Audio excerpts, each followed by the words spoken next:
धीरे धीरे इकोनॉमी खुलने से जोश में आया बाजार। निफ्टी 2.5% की तेजी के साथ 9800 के निकला पार। निफ्टी बैंक में सबसे ज्यादा 4% का उछाल। बाजार की मजबूती में एचडीएफसी ट्विंस, रिलायंस और आईसीआईसीआई बैंक का सबसे बड़ा योगदान। देश भर में पटरी पर लौटने लगी जिंदगी। अनलॉक 1.0 के तहत कंटेनमेंट जोन के बाहर कई सारी गतिविधियां अब होंगी शुरू। 8 जून के बाद धर्मस्थल, होटल, रेस्टोरेंट, शॉपिंग मॉल खोलने की मिलेगी सशर्त इजाजत।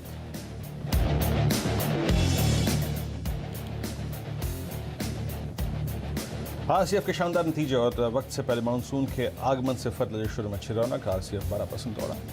एनएफएल, जीएनएफसी और मद्रास फर्टिलाइजर्स में भी 5 से 6% तक का उछाल।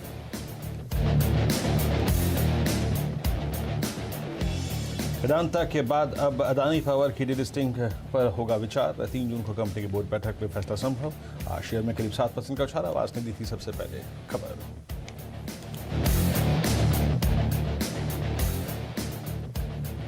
मारुति की उम्मीद से कमजोर बिक्री के आंकड़े। मई में करीब 18,540 गाड़ियां बेची, शेयर करीब 3% ऊपर। इधर एस्कॉर्ट्स की मई में कुल ट्रैक्टर की बिक्री करीब 3.5% घटी, लेकिन आंकड़े उम्मीद सच है। शेयर में 2% ज्यादा की तेजी।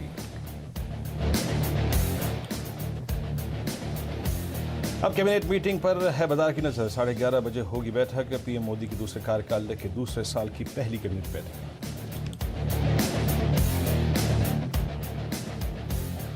और कोरोना के खिलाफ जंग में आरआईएल की बड़ी पहल। टेक्सटाइल बनाने वाली कंपनी आलोक इंडस्ट्रीज को पीपीई मैन्युफैक्चरिंग में किया तब्दील। चीन के मुकाबले 1/3 कीमत पर पीपीई की मैन्युफैक्चरिंग करेगी कंपनी।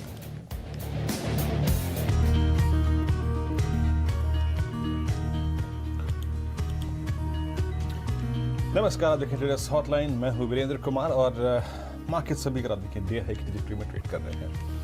आज का अगर आप देखें चौंकाने वाला फैक्टर रहा निफ्टी बैंक का बिहेवियर। हालांकि अगर आप देखें आज बहुत स्ट्रॉन्ग गैप अप ओपनिंग थी, लेकिन फिर भी गैप अप ओपनिंग के बाद आपको बैंक निफ्टी ने पैसा कमा के दिया, निफ्टी ने भी पैसा कमा के दिया। हालांकि बैंक निफ्टी में ज़्यादा स्विंग मिला। बैंक निफ्टी आज सुबह जो मेरा टारगेट था 20,050, सेकंड जो टारगेट था वो पूरा हो चुका है। हालांकि निफ्टी पे मेरे को लग रहा था कि 9730 पे एक टर्बुलेंस आएगी, लेकिन मार्केट एग्जैक्टली खुला ही उसके ऊपर। तो दोनों ही इंडेक्सेस बहुत अच्छा कर रहे हैं। और मैं देखिए निफ्टी के परिप्रेक्ष्य में, स्पेशली निफ्टी के प्रोस्पेक्टिव में और बैंक निफ्टी के प्रोस्पेक्टिव में आपको चीज समझाऊंगा मैं कुछ देर में, उस पर फोकस कीजिएगा। लेकिन पहले बात करते हैं ट्रेड एट 10:30, क्योंकि मेरे दिमाग में आ रहा है तो मैं यहाँ पे डिस्कस करना बहुत जरूरी समझता हूँ। क्या एग्जॉस्ट फील कर रहा है, फंस क्या रहा है? प्लीज एक बार एक चार्ट लेके आइए पिडिलाइट का। आज से 5 रोज पहले मैंने आपको एग्जैक्टली यहाँ पे इस स्टॉक पे एक बात समझाई थी कि ये प्राइस फंस रहा है, रुक रहा है। और उसके बाद 1420 से अगर आप देखें तो ये स्टॉक ऑलमोस्ट आज 1500 का लेवल टेस्ट करता हुआ।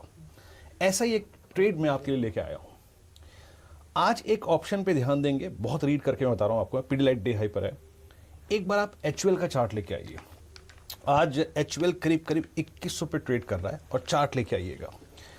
एचयूएल लगभग आज अपने 200 डेमा को पार करने के बाद 100 और 50 को टेस्ट कर रहा है, यानी बड़े एवरेजेस नीचे और छोटे एवरेजेस ऊपर। इस स्टॉक पे नजर रख के चलिएगा सेकंड हाफ के लिए। मैं इसकी आपको स्ट्राइक दिखाता हूं, प्लीज देखिएगा। इसकी 2200 की कॉल, इस पर नजर रखिएगा। 25 रुपए इसका प्रीमियम है। सिर्फ मैं यहां पे कोट कर रहा हूं क्योंकि लास्ट फ्राइडे को हमने ट्रेड किया था ऑप्शन ट्रेड, उससे पहले थर्सडे को एक ऑप्शन ट्रेड किया था। अब आप इसके 2200 के कॉल पे नजर रख के चलिएगा। 24 रुपए 80 पैसे पे ट्रेड कर रहा है। इसको हम पूरे दिन समराइज करते रहेंगे। मानस जसवाल हमारे साथ हैं। मानस, गुड मॉर्निंग। आई थिंक इससे बेहतरीन सुबह नहीं हो सकती। जून का पहला दिन, उसके बाद आप अनलॉकिंग प्रोसेस में आ चुके हैं। साथ ही साथ मॉनसून बहुत शानदार अगर आप देखें, आई मीन बूंदाबांदी और उसके बाद बारिश पूरे देश में, मतलब बड़ा अच्छा अगर आप देखें एनवायरनमेंट है आज पहले दिन ही। आपकी अप्रोच क्या होगी इंडस्ट्रीज पर, निफ्टी बैंक पर आपकी राय क्या है? Good morning Virendra ji. और आपने बिल्कुल सही कहा कि काफी समय के बाद हमें इतने सारे पॉजिटिव मार्केट में दिख रहे हैं।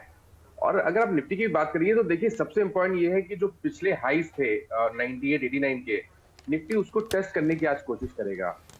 पैटर्न को देख के उम्मीद बहुत ज्यादा है कि निफ्टी पिछले हाई जो 98, 89 था उसको ब्रेक करेगा और शायद अपना एटलीस्ट अगर हम बात करें तो अपना 100 डे मूविंग एवरेज टेस्ट करेगा, जो शायद 10,050 के आसपास है, तो यहाँ से भी 200 पॉइंट की रैली तो मिनिमम एक्सपेक्टेड है डेफिनेटली निफ्टी में।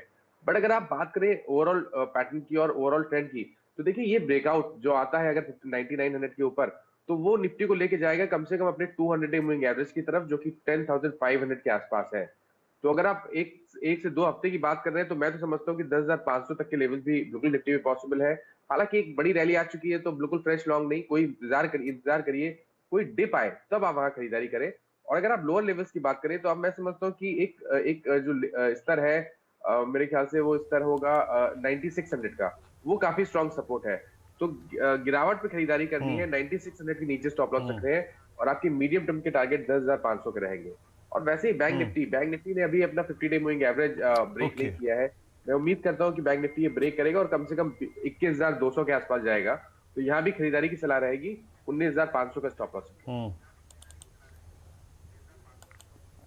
ओके, तो ये कुछ स्टेट्स हैं जिन पर नज़र रखनी है आपको निफ्टी बैंक पर। और अभी जो मैंने आपको एक्चुअल की कॉल दी थी वो अब 26 पे आ चुकी है। नज़र रखे चलिएगा इस स्ट्राइक पर। याद रखिए ग्लेक्सो के एग्जिट के बाद सबसे शानदार प्राइस परफॉर्मेंस अगर इसने दिखाई है तो वो शुक्रवार को दिखाई है। अब 26 पे आ चुकी है, इसको मैं कुछ देर में आके रिवाइज करूंगा। इंट्राडे बेहतरीन कंसोलिडेशन। अब आइए आप एक कैश स्टॉक पे, उसके बाद प्रश्नों के सिलसिले को शुरू करते हैं। NIT limited 9310। मैं अपने स्क्रीन पर इस स्टॉक को इसलिए मार्क कर रहा हूं क्योंकि ये स्टॉक ऑलमोस्ट डे हाई की डिरेक्टरी में है, और ये स्टॉक लगभग करीब 28 फरवरी के बाद पहली बार अपने 200 डे एक्सपोनेंशियल मूविंग एवरेज को पार कर रहा है। और इसने एक और लेवल पार किया, याद रखिए, वो 30 अप्रैल का हाई। तो NIT लिमिटेड और ये हिंदुस्तान यूनिलीवर की 2200 की कॉल मैं अगले 1 घंटे में 2 घंटे में इस पर फोकस करूंगा। अच्छा चलिए, अब आपका NIT आ गया 9310, तो इन स्टॉक्स पे नज़र रख के चलिएगा और अच्छा मूव। एक बार प्लीज़ हल्का सा टेक दीजिएगा दोनों ही स्टॉक्स पे, HUL पे और ये NIT लिमिटेड पे, फिर उसके बाद प्रश्नों के सिलसिले को शुरू करते हैं मानस।